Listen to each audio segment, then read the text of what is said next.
سوره ماعون. بسم الله الرحمن الرحیم.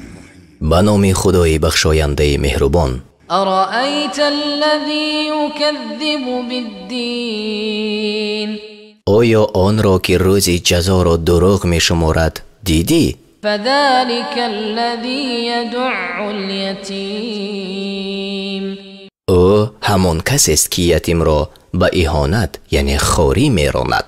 ولا یحض علی طعام المسکین، و مردم را به طعام دادن به بینوا ترغیب می کند.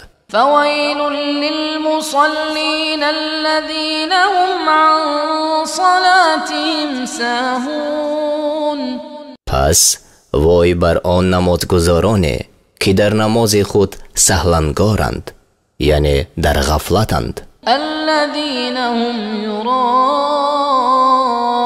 ويمنعون الماعون، آنان که ریاکاری می کنند و از دادن زکات سرکشی می کنند.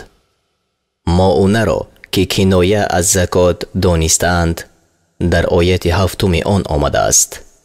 این سوره در مکه نازل شده و 7 آیت دارد.